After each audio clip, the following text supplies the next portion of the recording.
Are you ready for the ultimate collection? 25 years of undisputed hits, all in one place. In 2003, late-night television was flooded with these spots for Still Here, a compilation from the most elusive pop star of the 20th century. Muzan Kibutsuji began his cultural dominance in the summer of 1978. His debut track, Boogie Monster, seeped into the Tokyo club scene like smoke filling a room. Critics called the hit irresistibly unsettling, noting a preternatural stillness in his stage presence. Muzan became the most famous man on the planet, yet his origins remained a total vacuum. No birth certificate, no childhood friends, and no recorded history existed before his first chart debut. Muzan used the launch of Boogie Monster to step into the strobe lights, turning a disco debut into a public introduction for a predator. Music journalist Desmond Harley spent 6 months digging through archives to write the anthology's liner notes. He found nothing. No hometown, no school records, and no family willing to go on record. The official paper trail for M. Kibutsuji starts abruptly in late 1976. Before the Carter administration, the man simply did not exist. This image shows the liner notes Harley wrote for the 2003 compilation.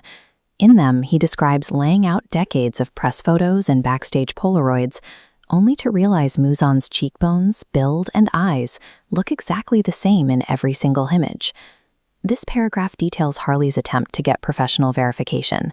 He sent the photos to a forensic analyst who, after a single afternoon with the images, called him back with a warning to look at something else before vanishing entirely. Muzan existed entirely outside the laws of human aging, an impossible biological entity hiding behind the machinery of a multi-platinum music career.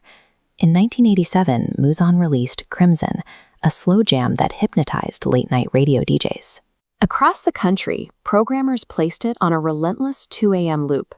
One DJ at WKYS admitted he played it every Saturday night for 2 years, unable to explain why it felt so necessary for that hour. This view of the Crimson lyrics shows the bridge, where the narrator describes how the liquid feeds me and calls the result perfect.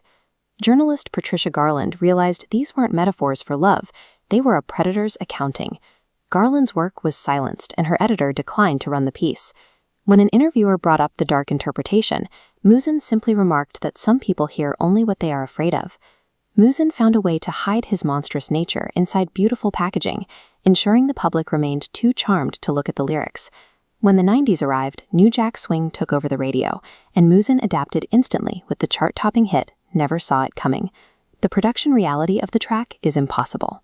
Studio logs for the session are non-existent, the background singers are uncredited, and the producer listed on file, M. Cross, has no other credits and no physical identity. The lyrics for Never Saw It Coming record a first-person confession of a stalking. He sings to a victim who never wondered why the world went dark before you hit the ground, ending with the chilling remark that he doesn't take the killing personally. Muzan operated as a ghost in the studio system, leaving zero physical evidence while broadcasting his crimes on Top 40 radio.